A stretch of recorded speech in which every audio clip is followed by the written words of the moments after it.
Olá, eu sou a professora Emily Albuquerque e iniciaremos nesse momento o estudo da Lei 8.112/90. Trata-se do Estatuto dos Servidores Públicos Federais, Servidores Públicos Civis da União. E o que é mesmo o Estatuto? O Estatuto é uma lei que regula a vida funcional de servidores estatutários, ou seja, daqueles servidores que ingressaram mediante concurso público, já que ele é obrigatório desde 88, daqueles que ingressaram anteriormente a 88, porque não havia essa exigência, e que se enquadram na condição de efetivos, ou seja, ingressaram para ficar e são regidos não pela CLT, e sim por uma lei própria, um estatuto próprio, de onde nós extraímos o conceito de RPPS, Regime Próprio de Previdência Social. Por que é importante fazer essa diferenciação? Porque quando você chega hoje em uma entidade pública, em um órgão público, você vai se deparar com várias formas de agente público. Porque o agente público é toda pessoa que atua em nome do poder público, independente do vínculo. Então é comum você ingressar no órgão público e encontrar servidor estatutário, encontrar terceirizado, encontrar comissionado, estagiário. Portanto, as formas, o regramento que vai tratar da vida funcional de cada um deles pode ser bem diferente. Mas aqui nós vamos abordar exclusivamente o Estatuto, o servidor público federal detentor de cargo, tá bom? Nós não vamos abordar o emprego é seletista, somente o detentor de cargo público. Detalhe, somente servidor civil, porque se for militar pode ser outro regramento. Então assim apresento a vocês a lei de 1990. É uma lei boa de se estudar, porque é uma lei constitucional, já que ela foi promulgada 2 anos após a Constituição atual. Então é uma lei que já nos traz aqui, já nos apresenta conceitos atuais acerca do serviço público. E como todo estatuto, ela está subdividida em 3 partes. Nós vamos acompanhar essa divisão da própria lei. Ela está dividida em provimento, que é a forma de ingresso, direitos e vantagens, é onde nós vamos ver licenças, afastamentos, concessões, férias, e por fim deveres, que é o regime disciplinar. Nós vamos ver a forma de apuração da responsabilidade daquele servidor que descumpre o seu dever funcional. Você vai notar que qualquer estatuto de qualquer esfera se divide nessas 3 partes, tá bem? Lembrando também que cada ente federativo tem que ter seu próprio estatuto, que ninguém pode pedir o do outro emprestado. Então esse é o da União. O do Estado tem que ser outro, de cada município deve ser outro. Se por acaso o ente federativo não tiver estatuto próprio, como acontece em alguns municípios brasileiros, aí ele faz uso da lei geral, que é a CLT, tá bem? Porém, o estatuto é específico daquele ente federativo, embora eles sejam um pouco parecidos, a base de todos eles é bem semelhante, mas são normativos específicos, então tenha muito cuidado quando for resolver questões de prova. Regime jurídico único vai depender do ente federativo a que se refere. Então assim começamos a lei federal, lei 8.112, me acompanha aqui no quadro, que nós vamos ver os principais pontos desta lei, começando, como falei para vocês, eu vou começar com o provimento, a forma de ingresso. Mas antes disso, olha aqui o conceito de agente público, para a gente entender que nós vamos estudar apenas o regramento que se aplica ao servidor público estatutário e não a qualquer agente público. Conceito que eu coloquei para vocês de agentes públicos. É todo aquele que exerce função pública temporária ou permanente. Ou seja, pouco importa o vínculo. Não interessa se ele entrou para ficar, que é um permanente, ou se ele está ali apenas de forma provisória. Temporária ou permanente. Com ou sem remuneração. Como assim sem remuneração? Gente, lembrem-se dos mesários nas eleições, eles são agentes públicos, porque eles estão atuando em nome do poder público e eles não são remunerados. A mesma coisa em relação aos jurados do Tribunal do Júri. São agentes públicos, detêm responsabilidade, porém são sem remuneração. Portanto, para ser agente não precisa ter vínculo permanente, não precisa ter remuneração. Agente público é aquele que colabora com a prestação do serviço público, independente de vínculo, independente de remuneração. Aí volta para o quadro. Os servidores públicos, que é o que nós estamos estudando, o nosso foco aqui é a Lei 8.112, que se aplica aos servidores públicos. Eles são espécies do gênero agente público, que inclui também os agentes políticos e os particulares em colaboração. Portanto, fizemos a conceituação do que é o agente para entender que é aquele que atua em nome do poder público, porém, a Lei 8.112, o nosso estatuto, se destina exclusivamente a regrar a vida funcional do servidor público. E assim, iniciamos o estudo da lei com análise das disposições preliminares, porque antes de adentrar especificamente no provimento, conceito, formas, eu tenho que passar para vocês as disposições preliminares para que a gente saiba a quem se aplica esse estatuto. Então diz o artigo 1º, essa lei institui o regime jurídico único. Quando você ouvir falar, vai cair regime jurídico único na minha prova, o que é? É o estatuto.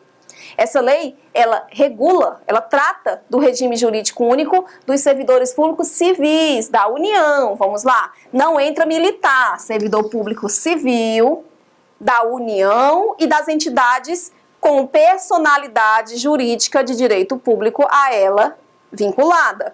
União, suas autarquias, inclusive as em regime especial, aquelas agências reguladoras e das fundações públicas federais. Portanto, só entra servidor de órgão da União, como por exemplo, é a Polícia Federal, Polícia Rodoviária Federal, o Ministério da Saúde, Ministério da Economia, Ministério da Educação, ou então as autarquias, como o INSS, inclusive aquelas que estão em regime especial, que são as agências reguladoras, a ANS, a ANTT, a ANP, e as fundações públicas federais. Aqui é Fundação Pública de Direito Público, como a FUNASA, ou então algumas universidades públicas, tá? Portanto, esses são os destinatários desta lei. E como fica, por exemplo, a situação daqueles que fazem concurso federal e vão trabalhar em sociedades de economia mista e empresa pública? Eles não são regidos por essa lei. Esse grupo aí são chamados de empregados públicos, eles até têm vínculo permanente, mas não estável. Eles são regidos pelo regime próprio de regime geral de previdência social, são regidos pela CLT. São sim agentes públicos, mas não se enquadram aqui nessa lei porque não são servidores, são considerados empregados públicos, não são detentores de cargo, mas sim de emprego público. Então, já sabemos quem são os destinatários da lei, vamos lá para a análise dos demais artigos. O artigo 2º nos diz que, para os efeitos da lei, servidor é a pessoa legalmente investida em cargo público. Eu acabei de dizer para vocês que a lei se destina aos detentores de cargo público, que é diferente de emprego público, que é aquele que faz concurso, porém vai trabalhar em uma empresa pública ou sociedade de economia mista e não vai adquirir estabilidade, porque a estabilidade é inerente ao estatuto. Artigo 3º. Conceito de cargo. É o conjunto de atribuições e responsabilidades previstas na estrutura organizacional que devem ser cometidas a um servidor.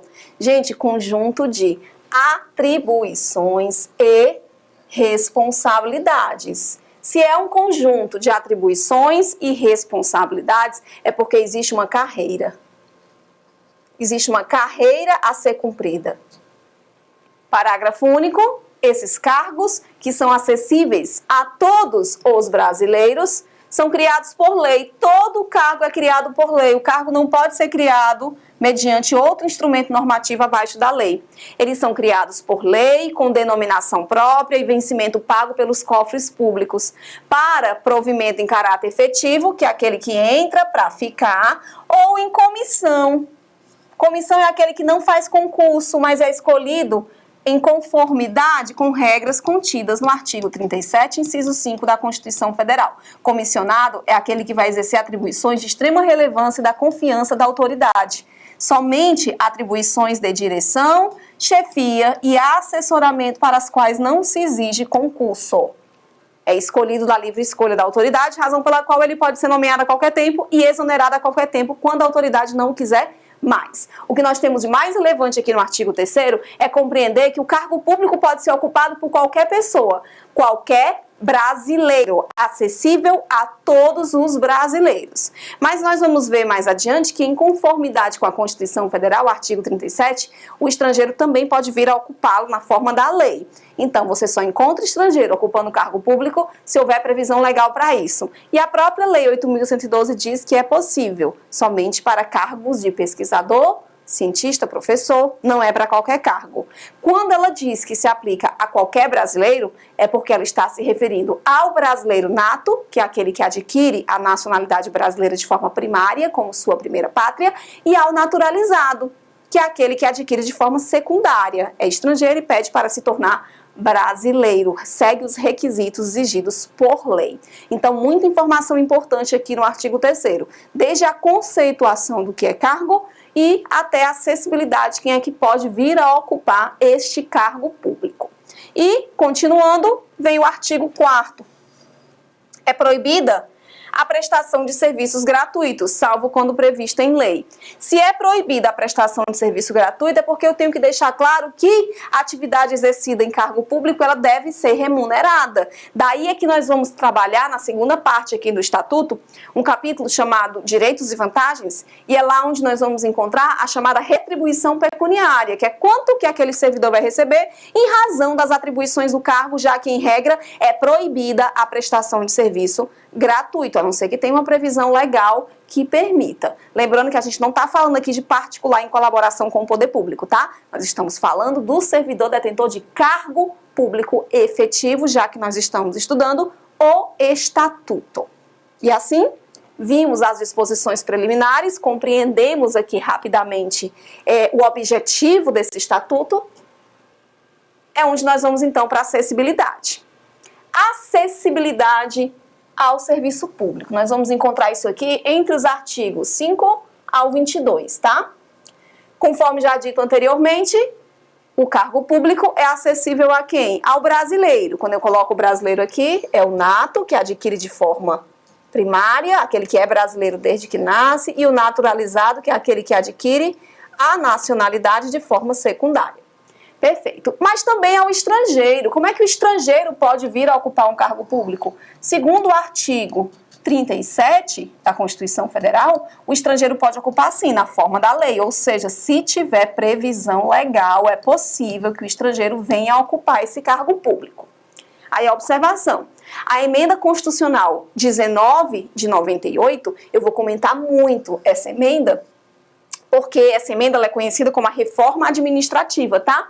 Nós sabemos que a emenda constitucional é a única forma de se alterar o texto constitucional, e essa emenda 19 de 1998, ela fez a reforma administrativa porque ela atualizou a questão da administração pública. Então nós vamos citá-la por muitos momentos. Então essa emenda ela acrescentou o quê? Ela acrescentou a parte referente aos estrangeiros, que antes da emenda 19 não podiam de forma alguma ingressar no serviço, salvo nos casos dos profissionais técnicos e cientistas estrangeiros. Então, a novidade aqui é a possibilidade de que ele possa ingressar desde que haja previsão na lei em conformidade com o artigo 37. Então, diante da acessibilidade, vamos logo para o artigo 5º. Saber quais são os requisitos básicos. Requisitos básicos para investidura em cargo público. A investidura, se vestir servidor, quais são os requisitos básicos? Como nós já vimos, a nacionalidade brasileira, o gozo dos direitos políticos tem que estar regular com as obrigações políticas, capacidade de votar e ser votado. A quitação com as obrigações não só eleitorais, mas também militares, o que nós sabemos que atualmente no país se aplica apenas ao sexo masculino, é uma das exigências. O nível de escolaridade exigido para o cargo vai depender daquilo que está previsto no edital e na lei. A idade mínima de 18 anos, observem que não é a idade máxima, porque, regra geral, não se admite idade máxima para ingresso no serviço público. Isso aí, regra geral, é inconstitucional.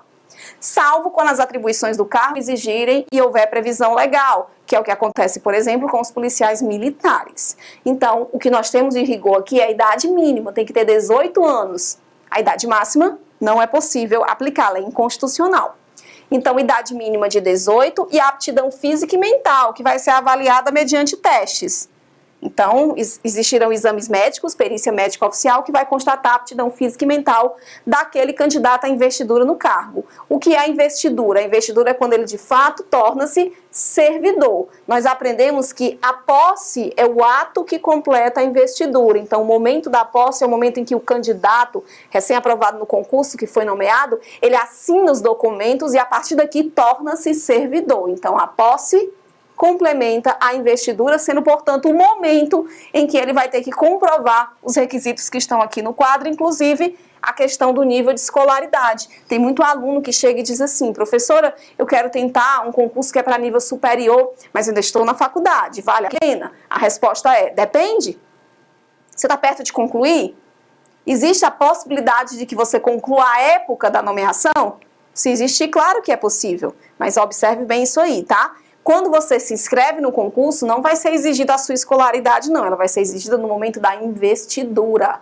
E se a posse é o ato que completa a investidura, então você já sabe em que momento você vai apresentar o seu título. A exigência prevista no edital. Então dá para fazer sim concurso sem ter a qualificação exigida, desde que você esteja com uma meta aí, que você tem uma previsão para obtê-la. Então, requisitos básicos para a investidura. Básicos porque outros poderão ser definidos onde? No edital, na lei que cria o cargo específico ao qual você pretende tomar posse. E parágrafo 1º, as atribuições do cargo podem justificar a exigência de outros requisitos, foi o que eu acabei de expor. As atribuições do cargo a serem definidas por lei, podem justificar outras exigências, como, por exemplo, tem concurso público que vem no edital a exigência de que o candidato tenha habilitação. Habilitação B, A, enfim, pode ter? Pode. Por quê? Porque deve ter alguma relação com as atribuições do cargo. Assim como também, quando se trata de concurso para nível superior, muitas vezes o edital exige que o candidato ele tenha o registro profissional. Então, não adianta muitas vezes você ser bacharel em direito se o edital está pedindo que você tenha registro na OAB. Possivelmente é porque o cargo é para advogado. E para exercer a advocacia, não adianta apenas ser bacharel em direito, tem que ser advogado. Portanto, essas exigências podem sim existir, desde que previstas lá no teu edital. Porque o edital é o normativo do teu concurso, mas ele se baseia, obviamente, em um estatuto geral. E assim, as exigências podem ser permitidas. Aí vem o parágrafo 2º, muito importante e que está de acordo com o Estatuto da Pessoa com Deficiência, que é uma lei super comum, super cobrada em prova. Ele diz, as pessoas portadoras de deficiência, quem é o deficiente? O deficiente é qualquer pessoa que tem um impedimento de longo prazo, que não precisa ser necessariamente um impedimento físico, tá? Pode ser físico, pode ser mental, pode ser intelectual, sensorial. Então, às pessoas com deficiência é assegurado o direito de se inscrever em concurso para provimento, ou seja, para ingresso, em cargo cujas atribuições sejam compatíveis com a deficiência de que são portadoras. Então, não há nenhum impedimento para que aquela pessoa possa vir a ocupar aquele cargo. Ela tem total condição de exercer aquelas funções. Mas por que ela vai se candidatar como deficiente? Trata-se de uma ação afirmativa. A ação afirmativa é uma política governamental que visa reparar uma distorção, visa reparar uma desigualdade existente na sociedade. Então, reserva-se aquela vaga, só quem vai poder concorrer àquela vaga são candidatos portadores de deficiência, embora eles não sejam obrigados a se inscrever naquela vaga. Tá bem? A ação afirmativa é uma opção que é dada, é um plus, é algo a mais que é oferecido. Portanto, tem condição de exercer as atribuições, tem aptidão para o cargo, se inscreve nas vagas reservadas para deficientes. Observe que a lei não diz qual tipo de deficiência, para ela todas são iguais, tá? Seja ela física, mental, sensorial ou intelectual. Mas a nossa reserva de vaga aqui não é qualquer reserva de vaga, não, é só para deficiente, porque já caiu em prova perguntando se a Lei 8.112 estava se referindo à reserva de vaga para cotista, em razão de questão econômica, ou em razão de cor, de pele, enfim. Existe lei para isso? Claro que existe, mas não é a Lei 8.112. O detalhe importante aqui do parágrafo 2º é que ele refere-se apenas à cota do deficiente, tá? Detalhe importante.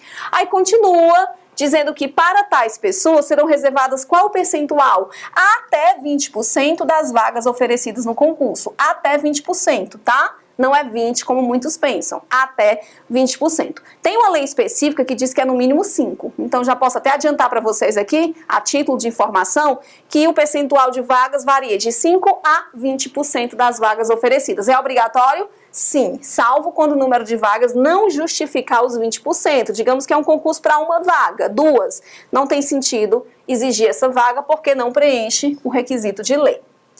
E por fim, olha o parágrafo 3º.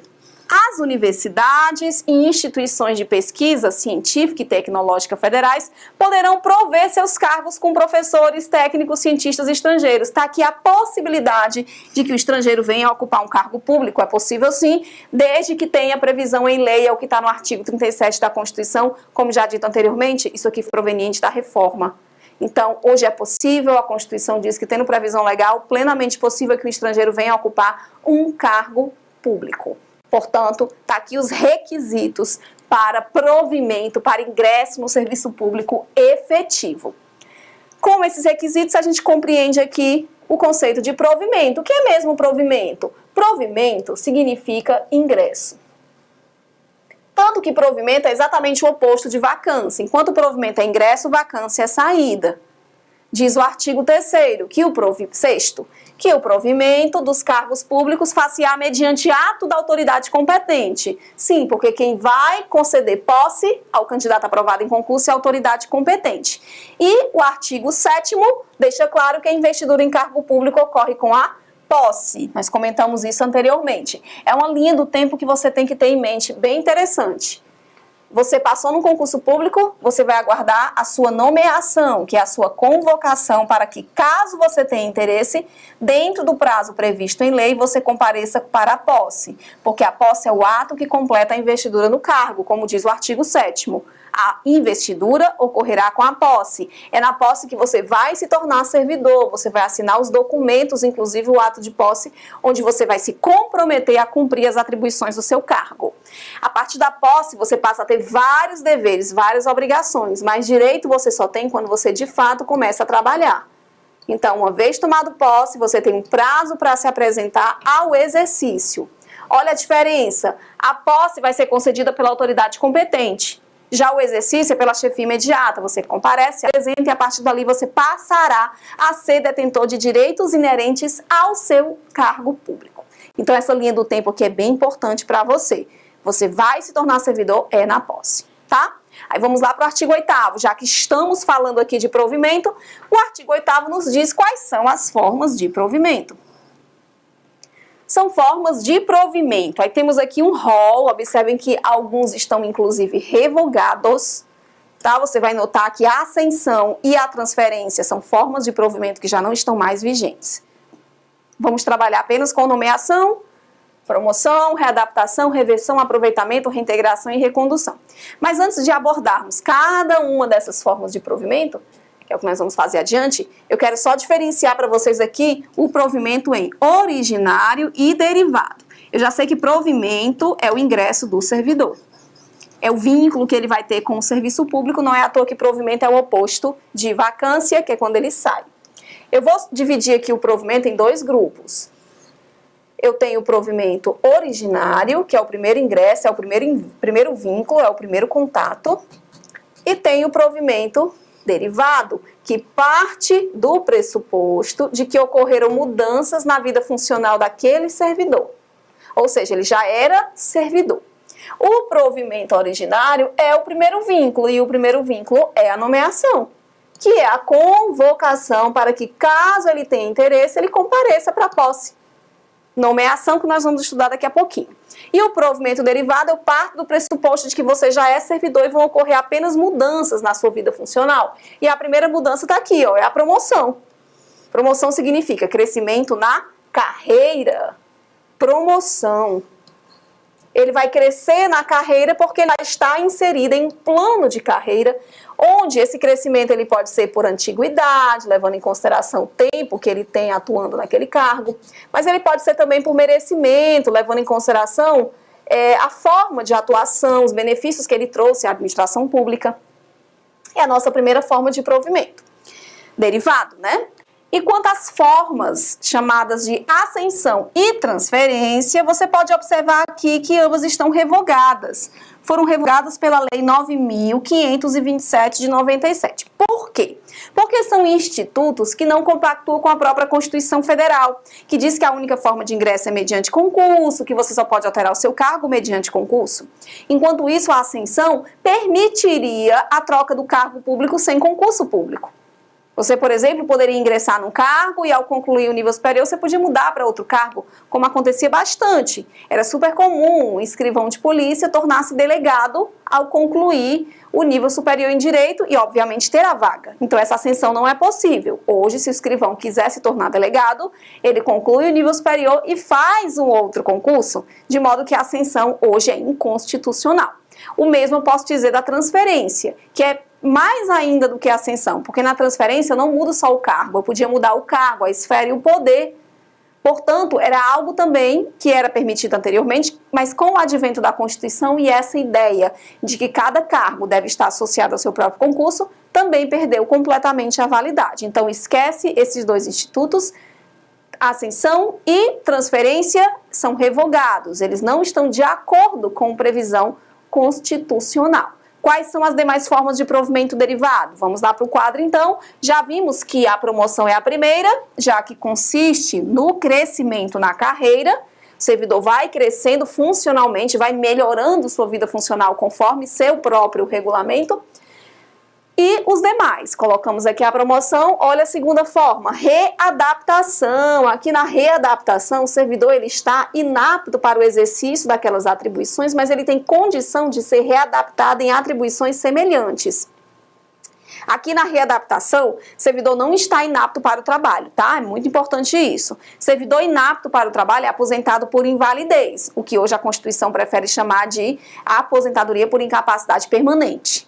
Aqui ele não está permanentemente incapacitado, aqui simplesmente ele não está apto para exercer aquelas atribuições específicas, então ele vai ser readaptado conforme nós veremos mais adiante os requisitos. Ele pode ser readaptado em razão de uma incapacidade física ou psíquica, tá? Física ou mental, onde, por exemplo, o professor ele está sem condições de manter-se em sala de aula, então ele pode ser readaptado para um setor de biblioteca, para uma secretaria.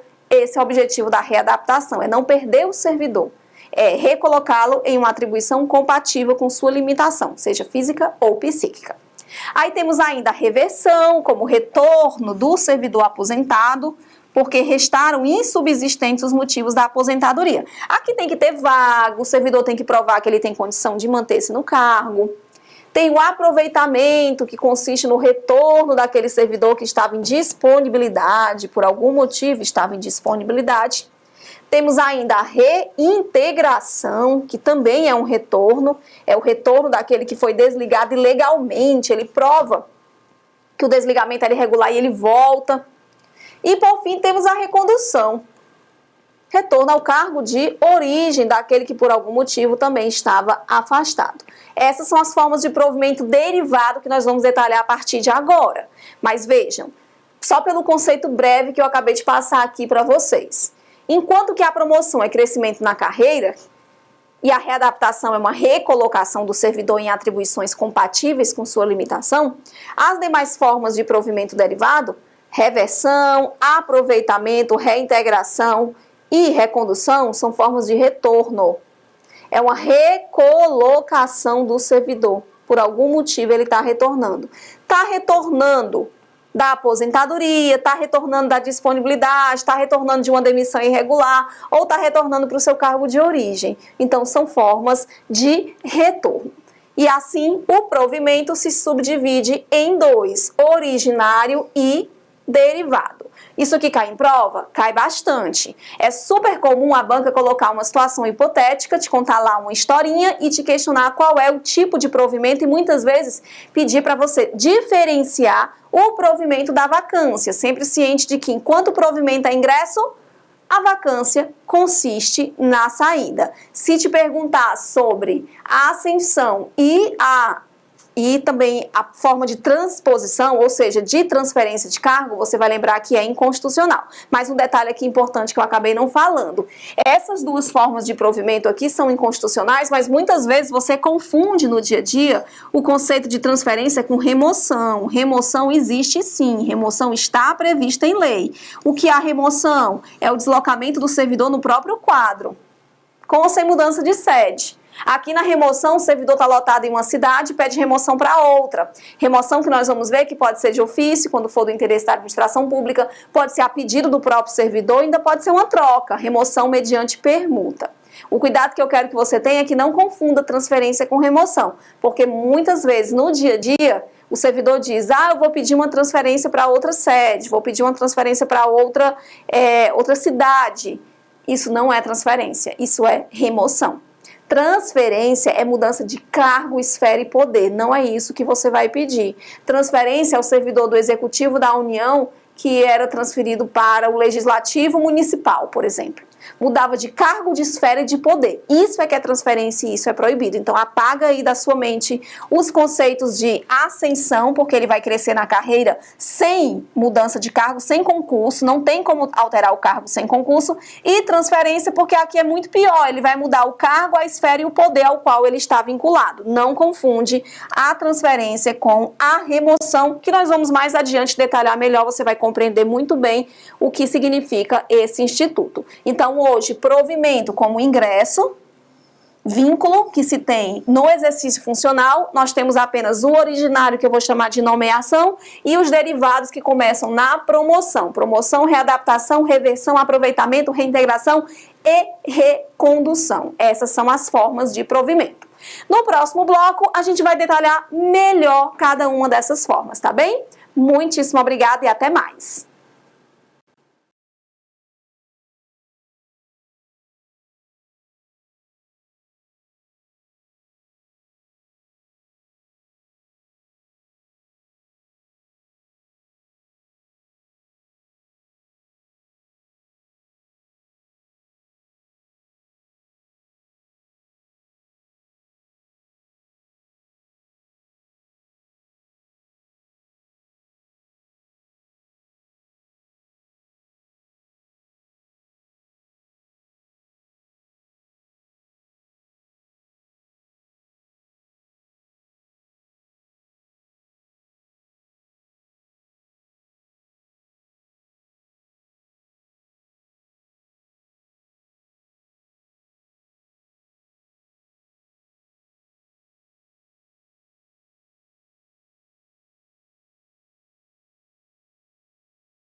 Olá!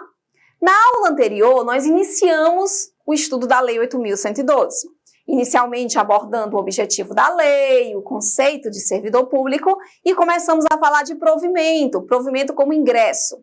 Vimos que o provimento se subdivide em originário, que é o primeiro ingresso, e derivado, que parte do princípio de que você já é servidor e vão ocorrer apenas mudanças na sua vida funcional.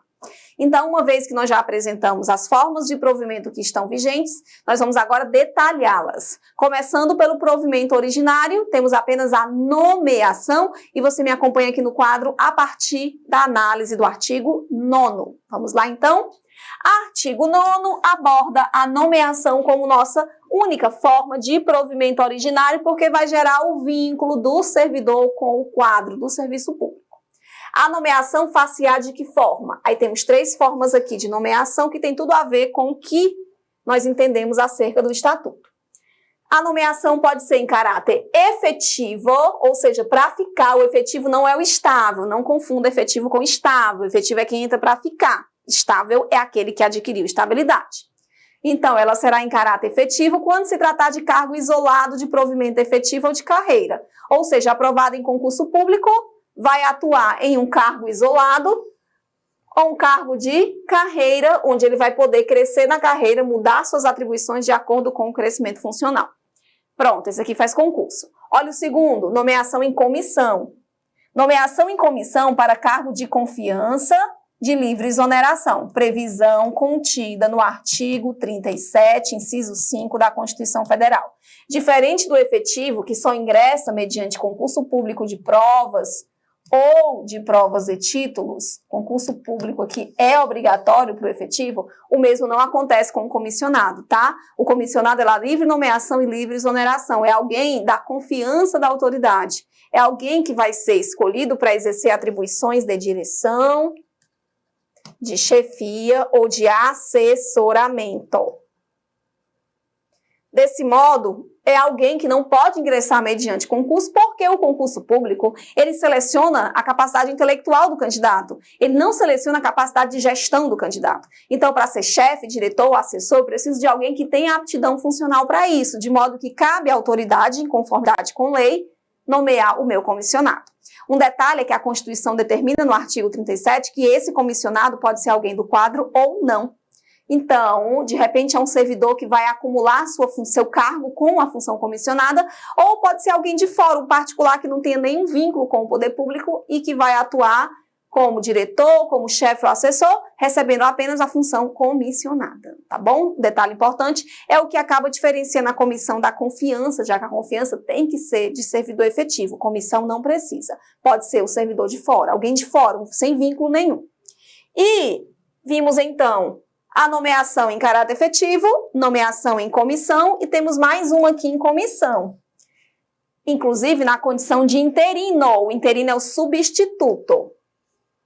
Para cargos de confiança vagos. Pronto, era o que eu estava citando aqui. Eu tenho, deixa eu botar aqui o parágrafo que estaria embaixo. Eu tenho comissionado de livre nomeação e livre exoneração, ainda tenho comissão para cargos de confiança vagos. Portanto, complementando são as três formas de nomeação. Aí olha o que diz o parágrafo único para fechar esse raciocínio aqui.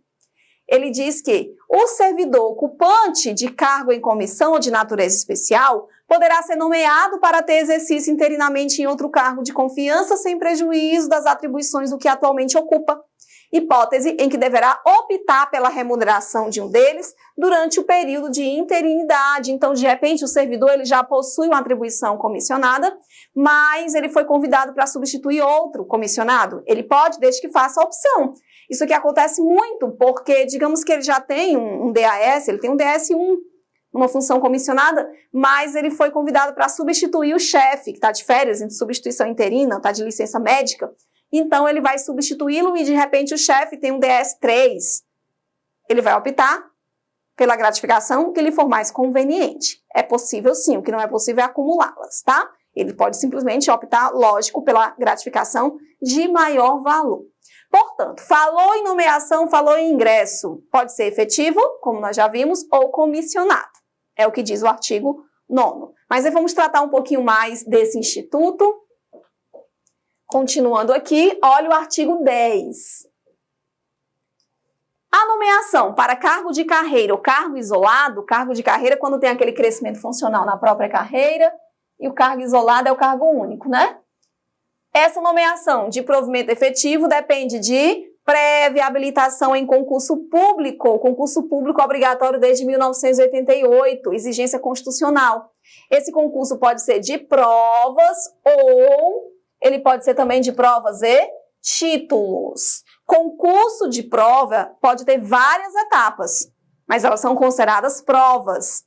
Prova e título é aquele que, além das provas, ainda vai apresentar a titulação que não é aquela exigida no edital como requisito mínimo, não. É uma titulação que vai poder classificá-lo melhor no seu concurso. Quem é que vai decidir se seu concurso é prova ou prova e título? Isso aí vai estar definido no edital, tá? Então, preste atenção. Existe concurso só de título? Não. Ou o concurso é de provas, ou ele é de provas e títulos, a ser definido no edital. Continuando. Obedecida a ordem de classificação e o prazo de validade. Ordem de classificação porque tem que convocar de acordo com a classificação final e o prazo de validade porque todo edital de concurso tem um prazo de validade. E a Constituição diz que esse prazo de validade será de até 2 anos. Veja que não é 2 anos, é até 2 anos, prorrogável por igual período. Significa dizer que pode ser prorrogado. É obrigado a prorrogar? Não, é prorrogável, é ato discricionário. Se a autoridade quiser, ela prorroga. Cabe à autoridade, ato discricionário. Até 2 anos, pode ser 1 mês, 2 meses, 5 meses, até 2 anos, prorrogável por igual período. Quem é que vai definir isso aqui? O edital. Parágrafo único. Os demais requisitos para o ingresso e desenvolvimento do servidor na carreira, mediante promoção, porque essa promoção pode se dar por antiguidade ou merecimento, então aqui seriam requisitos de merecimento, serão estabelecidos pela lei que fixar as diretrizes do sistema de carreira na administração pública. Aqui essa lei permite que cada cargo, cada categoria tenha seu próprio plano de carreira, o que é super comum. Aliás, é o adequado, porque a Constituição deixa claro, lá no artigo 40, 39, 40, ela deixa claro que cada categoria tem que ter seu próprio plano de carreira, levando em consideração as peculiaridades de cada cargo para se definir a remuneração, a chamada política remuneratória, para evitar a vinculação ou a equiparação de espécies salariais que é proibida no artigo 37. Portanto, nomeação, efetivo ou em comissão. Vamos lá adiante. Aí sim o concurso, né? Nós vimos que o ingresso efetivo para nomeação ele vai exigir o concurso público e as regras de concurso estão no artigo 37 e elas também aparecem aqui nos artigos 11 e 12, começando pelo artigo 11. O concurso será de provas ou de provas e títulos, podendo ser realizado em 2 etapas, conforme dispuser a lei e o regulamento. Condicionada à inscrição do candidato, ao pagamento de valor fixado no edital, quando indispensável ao seu custeio, porque ele de repente pode pedir uma isenção, e ressalvadas hipóteses de isenção. Portanto, primeiro eu preciso me inscrever no concurso, preencher os requisitos para fazer a prova. Artigo 12, citamos há pouco, o concurso terá validade de até 2 anos, podendo ser prorrogado. Podendo ser prorrogado, significa dizer que é ato discricionário, a autoridade não é obrigada a prorrogar. Ato discricionário, fica a livre escolha da autoridade pública. E se ela decidir prorrogar, é uma única vez e vai ser por igual período, tá? Então, se de repente o edital diz que o concurso tem validade de 1 ano, a autoridade só pode prorrogar por 1 ano. Se o edital disser que tem validade de 30 dias, a autoridade só pode prorrogar por 30 dias, só prorroga uma vez e por idêntico período. E a partir de que momento começa a contar esse prazo de validade do concurso? É outra pergunta importante. É do dia que o edital é publicado? É do dia da prova? Do dia do resultado? Não. É do dia da homologação do concurso. A homologação é aquele momento em que se encerram todas as etapas do concurso e a autoridade diz que ele está regular. A partir dali é que pode convocar. Então, é a partir da homologação que começa a contagem desse prazo de validade que vai estar previsto no edital e que tem que ser de até 2 anos, admitindo prorrogação uma única vez por igual período. Lembra disso, tá? Então, ela começa a partir da homologação. Parágrafo 1º. O prazo de validade e as condições de realização serão fixados no edital. Quem vai definir o prazo até 2 anos é o edital, que será publicado no DOU, Diário Oficial da União, e Jornal Diário de Grande Circulação. Lembrando sempre que começa a contar essa validade da homologação. Coloca aqui, ó. Contado a partir da homologação. É a partir daqui que começa o prazo, aí é onde é possível se ter a nomeação, a posse e o exercício, que é justamente a linha do tempo para a convocação do candidato aprovado em concurso público. E assim, vamos lá, adiante. Posse e exercício. Muito bem, nós estamos aqui tratando da linha do tempo. Vamos relembrar? Nomeia. Se o candidato tiver interesse, ele comparece para apresentar a documentação e toma posse, ocasião em que ocorre a investidura, porque ele de fato se torna servidor, mas ele precisa se apresentar para o exercício, ele tem que comparecer para começar a trabalhar. Eu sempre gosto de dizer que na posse ele tem deveres e no exercício ele tem direitos. Quanto mais rápido entrar em exercício, melhor para que ele possa ser detentor de direitos. E um dos direitos mais interessantes que ele passa a ter é o direito de ser avaliado. De ser avaliado no chamado estágio probatório. Isso é um direito? É sim, porque você só vai obter a sua estabilidade após a aprovação no estágio probatório. Então, posso sim chamar de um direito. Aí vamos lá para o 13. A posse dá-se-á pela assinatura do respectivo termo. Olha como é aqui que você passa a ser detentor de deveres, no qual deverão constar as atribuições, os deveres, responsabilidades e direitos inerentes ao cargo, que não poderá ser alterado unilateralmente. Não se admite alteração unilateral. É um termo, é um pacto entre 2 partes. ressalvados os atos de ofício previstos em lei. Então, é um acordo entre a administração pública e o candidato aprovado. Ambos chegam num comum acordo de que é sim o momento de celebrar aquele pacto, de firmar aquele momento de modo que não pode ser alterado, em regra, unilateralmente. Parágrafo 1º. Qual o prazo para a posse? Sempre importante. A posse ocorrerá no prazo de 30 dias contados da publicação do ato de provimento. É como já dito anteriormente, uma vez nomeado, você não é obrigado a tomar posse. Até mesmo porque, de repente, você foi aprovado em vários concursos, não sabe nem qual vai assumir. Então, foi nomeado, você tem 30 dias para se apresentar com a documentação e tomar posse. Se não fizer, não há problema algum. Candidato nomeado que não comparece para a posse é ato sem efeito. A administração simplesmente chama o próximo. É ato sem efeito porque até então ele não tinha vínculo algum. Fazer o concurso não gera vínculo. Só gera vínculo quando você assina o termo onde você se compromete a cumprir aquelas obrigações. Isso acontece com a posse. Então, de repente, você foi nomeado para 5 concursos porque você atingiu o seu nível de excelência e está passando em tudo. Você não é obrigado a tomar posse nos 5. Até mesmo porque nós sabemos que, em regra, os cargos são inacumuláveis, não é? Salvo as exceções previstas no artigo 37 da Constituição. Então é isso, 30 dias é o prazo que você vai ter para se apresentar com a documentação e tomar posse.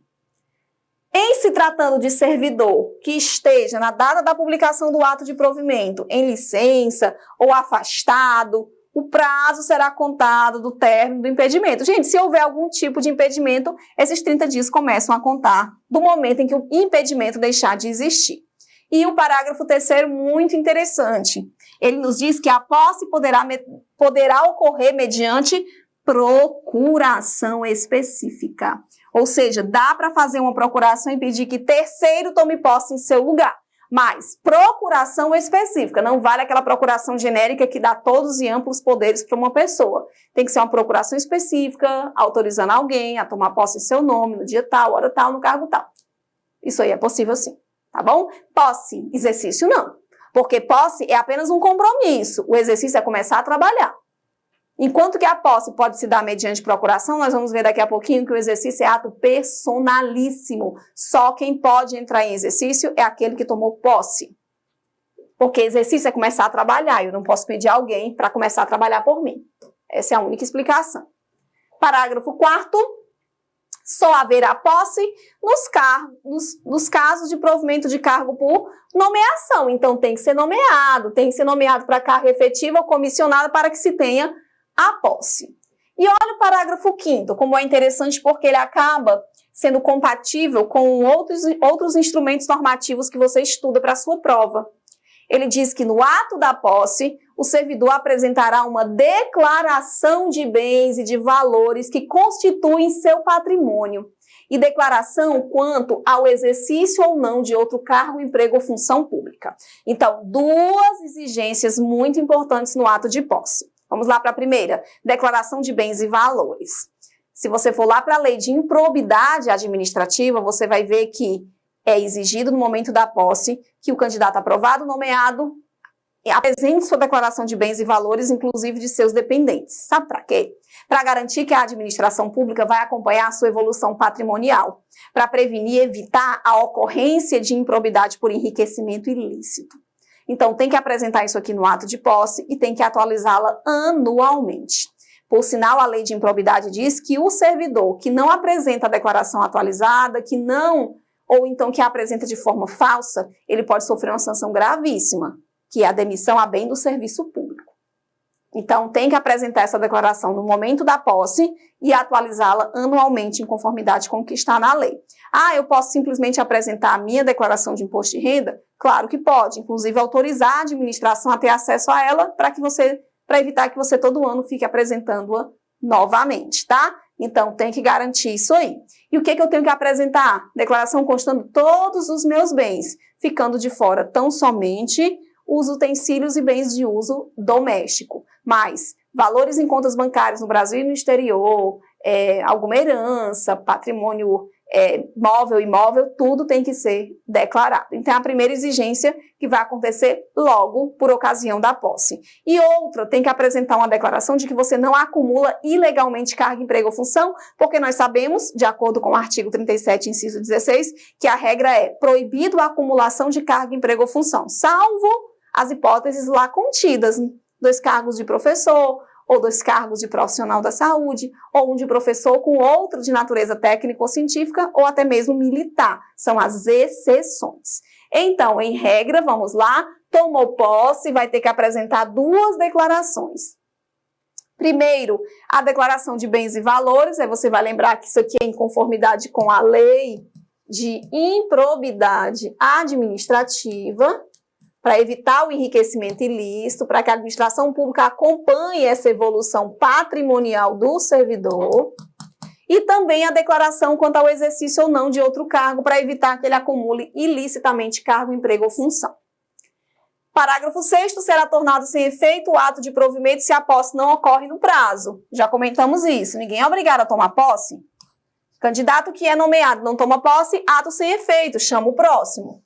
Agora, se ele tomar posse e entrar em exercício, e não entrar em exercício, aí é outro problema, porque uma vez que ele toma posse, gera o vínculo funcional. Vamos lá para o 14. A posse em cargo público dependerá de prévia inspeção médica oficial. Sim, eu preciso de inspeção médica prévia. Como nós já vimos, entre os requisitos para o ingresso, está no artigo 5º, é necessário que o candidato tenha aptidão física e mental, então vai passar por uma inspeção médica, sim. Inspeção médica oficial para saber se ele cumpre os requisitos, tá? E, por fim, parágrafo único. Só poderá ser empossado aquele que for julgado apto na inspeção. Tem que estar apto, tem que ter condições para o exercício daquele cargo. Eu não posso ter limites, por exemplo, eu não posso exigir que a pessoa seja totalmente saudável, eu não posso exigir que a pessoa tenha uma idade máxima, mas ela tem que estar apta física e mentalmente para o exercício do cargo. Afinal, a administração pública vai repassar para ela a sua função de exercer uma atribuição. Isso é muito importante. Lembra lá da teoria da responsabilidade civil prevista na Constituição? A administração repassa para o servidor, baseado na teoria do risco administrativo, o direito que o servidor vai ter de atuar em nome dela. Mas quem responde por qualquer ato ilícito porventura praticado por esse servidor é a administração pública e responde objetivamente. Então, existe sim um rigor para o ingresso, tá bom? Então, falamos da nomeação, falamos da posse. E agora, o próximo ponto. Tomou posse, tornou-se servidor, investiu-se no cargo público. Mas agora tem que trabalhar. Aí é onde começa o exercício funcional. Vamos lá para o artigo 15. Exercício é o efetivo desempenho das atribuições do cargo ou da função de confiança. Gente, é o efetivo desempenho porque é de fato o momento em que ele começa a trabalhar. Não é à toa que o exercício não poderá se dar mediante procuração, diferente da posse. O exercício é ato personalíssimo, não dá para pedir a ninguém para entrar em exercício por você, é personalíssimo e é, ao mesmo tempo, improrrogável, não dá para alterar o prazo do exercício, enquanto que a posse pode se dar mediante procuração e é possível a prorrogação, o exercício não é. Parágrafo 1º, e qual é o prazo mesmo do exercício? É menor do que o prazo para a posse, será de 15 dias, o prazo para o servidor empossado em cargo público entrar em exercício, e esse prazo começa da data da posse. Então, nomeação, posse e exercício, aqui somente 15 dias. Parágrafo 2º, o servidor será exonerado do cargo ou será tornado sem efeito o ato de sua designação para a função de confiança se não entrar em exercício nos prazos previstos nesse artigo, observado o artigo 18.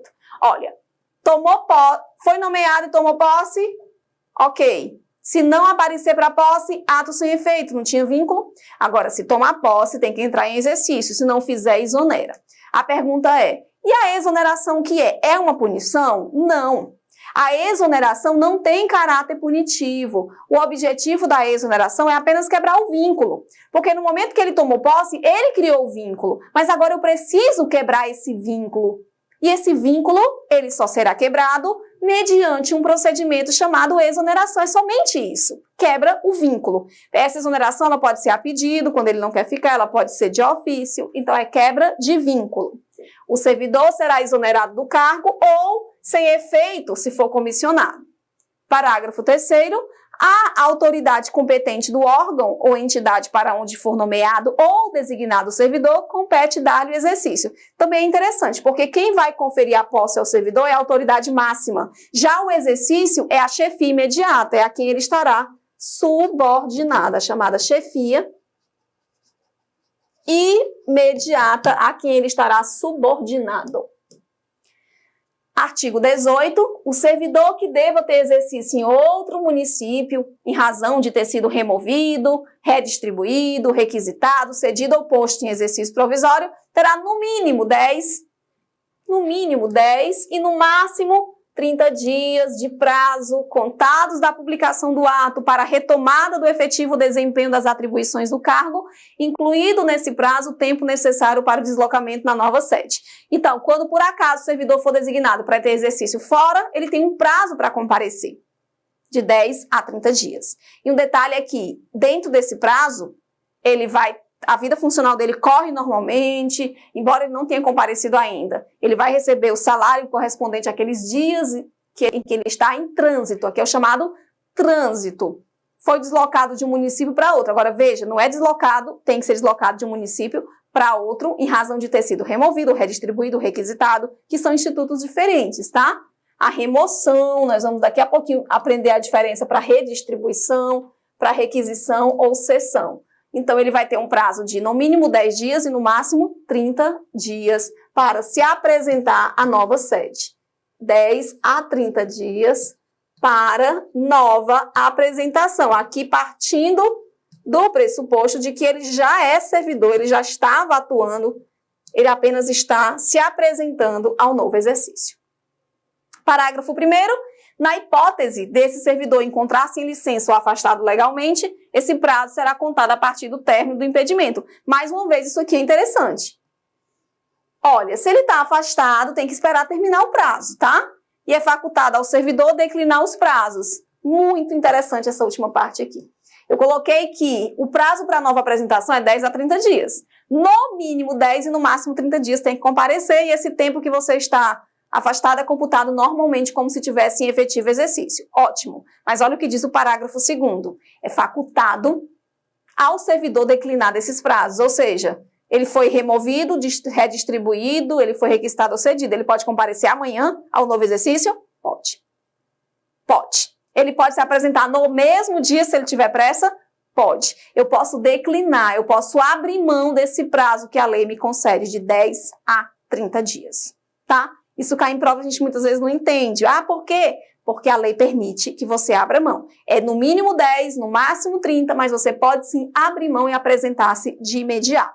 Então, um asterisco aqui bem interessante, esse parágrafo 2º, bem interessante mesmo. Aí vem o 19. Os servidores cumprirão jornada de trabalho fixada em razão das atribuições pertinentes aos respectivos cargos, respeitada a duração máxima do trabalho semanal de 40 horas. Ou seja, temos sim carga horária máxima. Temos carga horária máxima no Serviço Público Federal. 40 horas. Ah, e se tiver extra? Aí extra é outra coisa. Aqui é carga horária máxima. Tem cargo que é de 30 horas, tem cargo que é de 36, é até 40 horas. Observados os limites mínimo e máximo de 6 e 8 horas diárias, respectivamente. Tá aqui, ó.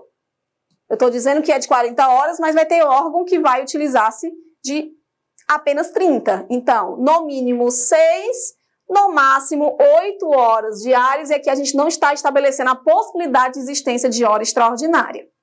Só para ficar claro, tá? E o artigo 20. Ao entrar em exercício, porque o exercício é o momento em que ele começa a ter benefícios, é o momento em que ele começa a ter direitos, como já dito anteriormente, a posse são deveres, os direitos só surgem no exercício. Então, ao entrar em exercício, o servidor nomeado para cargo de provimento efetivo, ou seja, somente aquele que ingressou para ficar, ficará sujeito a estágio probatório. Olha o que é o estágio probatório. Período pelo qual o servidor é avaliado para saber se ele de fato corresponde às expectativas do cargo. Ele vai ser avaliado por 24 meses, durante o qual a sua aptidão e capacidade serão objeto de avaliação para o desempenho do cargo, observados os seguintes requisitos. Antes da gente passar aqui para os requisitos do estágio probatório, temos que apresentar aqui um problema. O que acontece? A estabilidade, segundo a Constituição na sua redação original, ela se dava com 2 anos. Então, o servidor era avaliado por 24 meses, como diz o Estatuto, e ao final, 2 anos, adquiria estabilidade, que é aquela permanência no serviço, onde ele não pode perder o cargo, a não ser nas hipóteses contidas no artigo 41 da Constituição Federal. Perfeito. Só que veio a emenda constitucional número 19 de 98, aquela famosa emenda da reforma administrativa, e alterou o prazo da estabilidade de 2 para 3 anos, tá? A estabilidade hoje só será adquirida após 3 anos de efetivo exercício no cargo. Só que ela só alterou o dispositivo constitucional. Ela não alterou esse artigo 20 porque ela não tem o condão de alterar o artigo de uma lei qualquer. Ela altera a Constituição, a emenda constitucional só altera a Constituição. Então, olha o problema. Ela alterou a estabilidade de 2 para 3, ok, isso é pacificado, não tenho o que discutir, mas ela não mexeu com o artigo 20. Então, ficaram 24 meses de estágio probatório. Isso aqui já passou por medida provisória, não alterou, enfim, ficou esquisito. Como é que o servidor vai ser avaliado por 24 meses, mas só adquire estabilidade após 3 anos? Sem sentido, não é? Na prática, a avaliação ela acaba durando os 36 meses, tá?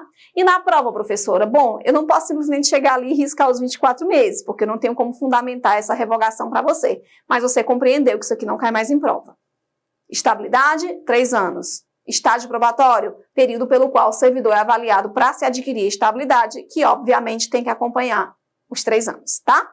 E quais são mesmo os requisitos que poderão ser exigidos? Tá aqui os 5 requisitos. Assiduidade, disciplina, capacidade de iniciativa, produtividade e responsabilidade. Esses são os requisitos, tá? Requisitos mínimos, tem que preenchê-los para que a autoridade considere apto ao exercício funcional e, obviamente, ele conceda a estabilidade, que é o RAPID. São uma palavrinha fácil que nos ajuda a gravar os 5 requisitos. De repente, a banca cobra, né? Responsabilidade, assiduidade, produtividade, iniciativa e disciplina. E quando que esses requisitos serão avaliados? Olha o parágrafo 1º.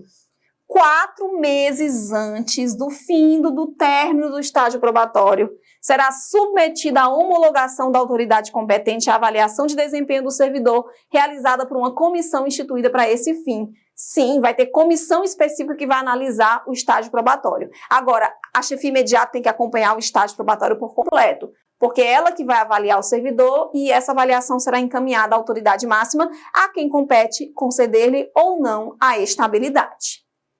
Então, 4 meses antes do prazo, encaminha, né? Parágrafo 2º, o que vai acontecer com o servidor não aprovado em estágio probatório?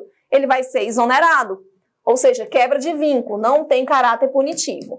Ou, se estável, vai ser reconduzido ao cargo de origem, se ele, por acaso, estiver ocupando um cargo, se ele for detentor de cargo em outro órgão. Parágrafo 3º, o servidor em estágio probatório poderá exercer quaisquer cargos de provimento em comissão. Pode. Ou função da direção, chefia ou assessoramento. Isso aqui é interessante. Você pode acumular o seu cargo de servidor público, mesmo durante o estágio probatório, você pode acumular o seu cargo mais uma função comissionada. Não há nenhum problema. Parágrafo 4º, ao servidor em estágio poderão ser concedidas licenças e afastamentos. Nós vamos conversar sobre isso. Não há nenhum impedimento de que uma licença ou afastamento seja concedida a um servidor em estágio probatório. Não há problemas. Isso aqui não vai impedir esse servidor. Ah, ele é proibido de fazer greve? Também não, gente. Está no estágio probatório, não impede de fazer uma greve, de pedir uma licença, de pedir um afastamento, de forma alguma, de pedir férias.